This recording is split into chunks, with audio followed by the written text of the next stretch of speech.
اعوذ باللہ من الشیطان الرجیم بسم اللہ الرحمن الرحیم وتراهم يعرضون عليها خاشعين من الذل ينظرون من طرف خفي وقال الذين آمنوا إن الخاسرين الذين خسروا أنفسهم وأهليهم يوم القيامة ألا إن الظالمين في عذاب مقيم وما كان لهم من أولياء ينصرونهم من دون الله ومن يضلل الله فما له من سبيل استجيبوا لربكم من قبل أن يأتي يوم لا مرد له من الله ما لكم من ملجأ يومئذ وما لكم من نكير۔ سورہ شورى آیات 45 سے 47۔ آیت نمبر 44 میں یہ بات جانی کہ ظالم لوگ جب عذاب کو دیکھیں گے تو وہ کہیں گے کہ کیا یہاں سے لوٹنے کی کوئی جگہ ہے؟ کیا ہمیں دوبارہ دنیا میں بھیجا جا سکتا ہے؟ دنیا میں تو یہ کسی صورت حق کو تسلیم کرنے کو تیار نہ تھے، قرآن کی مخالفت کرتے رہے، پیغمبر علیہ السلام کی مخالفت کرتے رہے۔ یہاں تو یہ اپنے دنیاوی مال و متاع پہ بڑے نازاں تھے، دنیاوی کامیابی کو ہی انہوں نے معیار حق سمجھ رکھا تھا۔ وَتَرَاهُمْ، اور آپ دیکھیں گے انہیں، يُعْرَضُونَ عَلَيْهَا، وہ آگ کے سامنے لائے جائیں گے۔ اور یہ بات ہم پڑھ چکے کہ ان کے گلوں میں توق اور پیروں میں زنجیریں ہوں گی، انہیں گھسیٹ کر جہنم کے سامنے پیش کیا جائے گا۔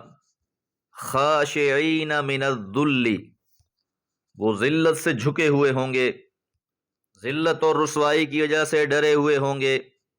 ینظرون، دیکھ رہے ہوں گے، من طرف خفی، نظریں چرا کر۔ جب کسی کو اس کے بد انجام کی طرف لے کر جایا جاتا ہے تو وہ اس سے آنکھیں چراتا ہے، طرف خفی کے ساتھ۔ یہ ایسے انداز سے دیکھنا ہے کہ انسان ایک جانب سے دیکھے، نگاہ اٹھا کر نہیں دیکھ سکتا، بھیانک منظر ہے۔ چپکے چپکے سے دیکھ رہے ہوں گے، ترچھی آنکھ سے جہنم کی طرف دیکھیں گے، پھر نظریں ہٹا لیں گے۔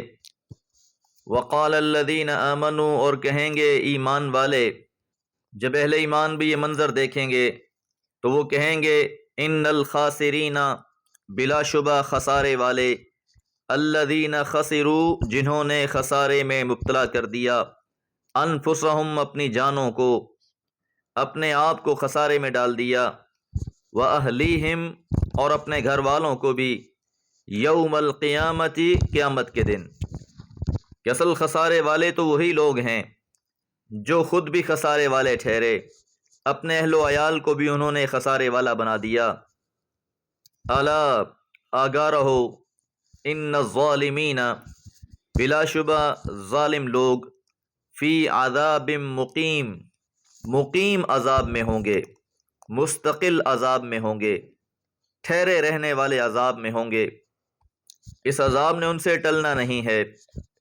ایسا نہیں ہوگا کہ کچھ دیر کے لیے، کچھ لمحوں کے لیے ان سے عذاب کو ہٹا لیا جائے، کسی دن یا کسی لمحے انہیں آرام کا موقع دے دیا جائے، بلکہ عذاب مقیم ہوگا، مستقل عذاب ہوگا۔ وما کان لہم، اور نہیں ہوں گے ان کے لیے، من اولیاء، اولیاء میں سے، مددگاروں میں سے، جن کو دنیا میں یہ سمجھتے رہے کہ یہ ہمیں بخشوا لیں گے، ہمیں بچا لیں گے۔ ہؤلاء شفعاؤنا عند اللہ، یہ اللہ کے یہاں ہماری شفاعت کرنے والے ہوں گے۔ اور اسی نظریے کے پس پردہ انہوں نے حق کو قبول نہیں کیا، وہ ایمان نہیں لائے، تو اس لیے فرمایا وما كان لهم من اولیاء ینصرونہم، جو مدد کریں ان کی، من دون اللہ، اللہ کے سوا، اللہ کے سوا کوئی نہیں ہوگا جو ان کی مدد کر سکے، کیونکہ یوم الدین ہے، بادشاہی صرف اللہ اکیلے کی ہے۔ لمن الملک اليوم، آج بادشاہی کس کی ہے؟ للہ الواحد القہار، ایک اللہ کی جو اکیلا ہے، جو قہار ہے۔ من دون اللہ، تو اللہ کے علاوہ کوئی نہیں ہوگا جو ان کو بچا سکے۔ اختیارات اللہ کے ہیں، اللہ ہی بچا سکتا ہے، اور آج اللہ نے ان کو بچانا نہیں ہے، بلکہ آج یہ اللہ کے غضب کے مستحق ٹھہرے ہیں۔ انہوں نے اللہ کی نافرمانی کی۔ وَمَن يُضْلِلِ اللَّهُ، اور جسے اللہ گمراہ کر دے، اللہ تعالیٰ نے ان کے لیے اسباب ہدایت مہیا کیے، ان کی ہدایت کے لیے قرآن مجید نازل فرمایا، ان کی ہدایت کے لیے جناب محمد رسول اللہ صلی اللہ علیہ وسلم کو نور ہدایت بنا کر بھیجا، حصول ہدایت کے لیے عقل و فہم عطا فرمایا، لیکن اس کے باوجود بھی یہ اپنی ضد پر اڑے رہے تو پھر ایسے لوگوں پر مہر لگ جاتی ہے۔ فَمَا لَهُ مِن سَبِيلٍ، پھر ایسے کے لیے کوئی راہ نہیں ہے۔ ضدی انا پرست لوگوں کو پھر ہدایت نہیں ملتی، بلکہ ان پر مہر لگا دی جاتی ہے۔ استجیبوا لربکم، اپنے رب کی دعوت پر لبیک کہو، اللہ کا جو پیغام تم تک پہنچایا جا رہا ہے اسے قبول کرو، من قبل، اس سے پہلے کہ ان یأتی، آ جائے، یوم، ایسا دن، لا مرد لہ، جو ٹالا نہ جا سکے، ایسا دن آ جائے کہ جسے ہٹایا نہیں جا سکتا، من اللہ، یہ اللہ کی جانب سے ہے، یہ دن حتمی ہے، اللہ کی جانب سے ہے، اس کو ہٹانا کسی کے بس میں ہی نہیں، اس دن نے آ کر رہنا ہے۔ ما لکم، نہیں ہے تمہارے لیے، من ملجئن، کوئی جائے پناہ، یومئذ، اس دن کہ جب وہ قیامت کا دن آ جائے گا تو کوئی جائے پناہ نہیں ہوگی۔ وما لکم من نکیر، اور نہ ہی تم اسے روک سکتے ہو۔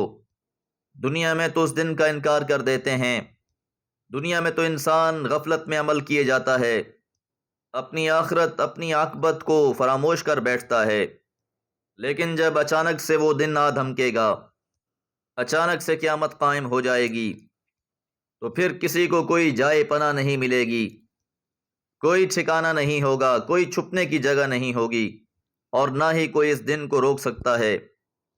تو اے لوگو، اس دن کے آنے سے پہلے ہی استجیبوا لربکم، اپنے رب کی بات کو قبول کر لو۔ دعا ہے اللہ تعالی ہم سب کو راہ قرآن پر قائم رکھے۔ وما علیہ الا البلاغ۔